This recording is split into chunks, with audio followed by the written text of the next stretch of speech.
Greetings and welcome back to my YouTube channel. My name is Nerissa and I am a mom to 3 wonderful children. One of my children, the middle child, is on the autism spectrum. So I do come here every time, here and there, and just share my experiences with raising my autistic son. April is Autism Awareness Month. And I'm just going to go all in and share my experiences. But for the sake of my new subscribers, we have recently joined us. We haven't had an opportunity to watch the previous videos. I'm going to start off this month by defining what autism is so that we take off on the same page. So what is autism?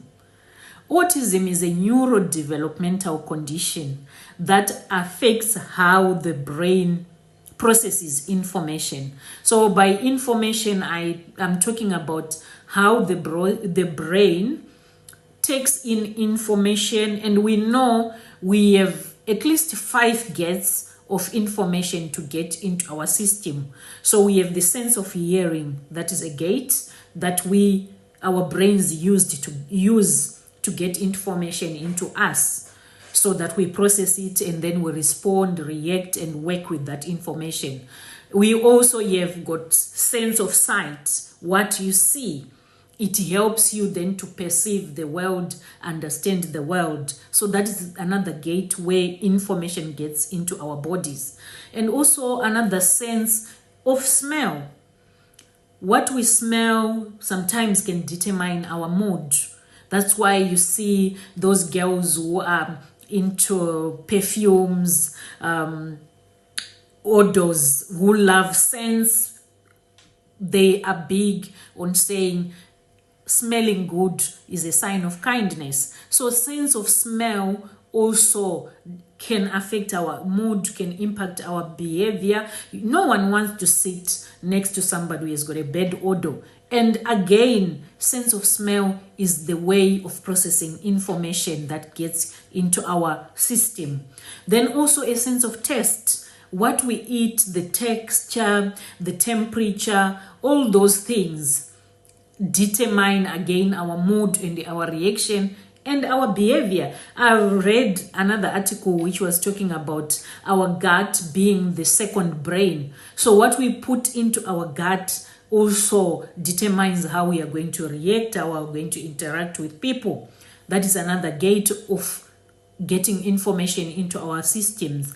And then the 5th gate is the sense of touch, which is feeling, the way we feel in an environment when we walk in, whether it's cold, when you get those chills, when you're nervous, you feel so nervous, you can be sweaty, all that. Those are the ways that information gets processed when it gets into our systems. And it differs from one person to another.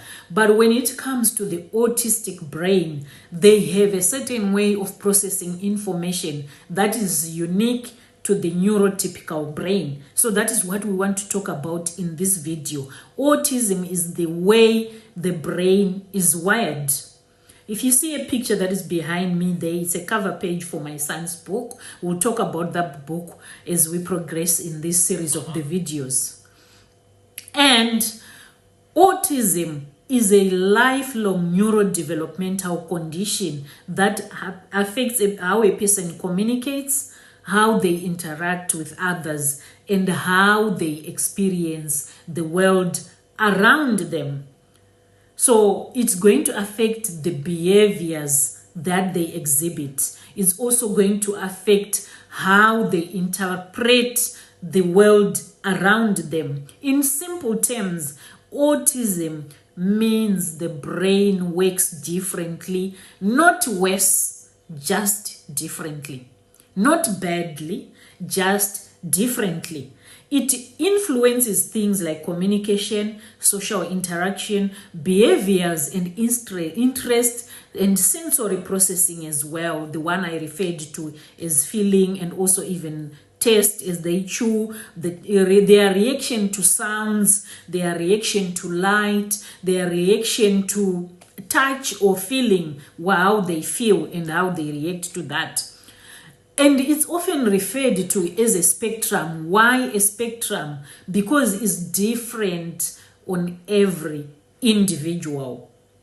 I do have support groups that I belong to. One of the groups I created myself, and the other ones is groups that I also joined to get some support. And in all those different groups, I have realized that there is no individuals. I think I managed to interact with more than 1,000 parents with autistic children, but I have not met a single one whose autistic traits are the same with my son's autistic traits. This is because they are unique, and it's a spectrum. It presents itself differently from one person to another. No two autistic individuals are the same. They can have one or two similar traits, then you find that the rest are not.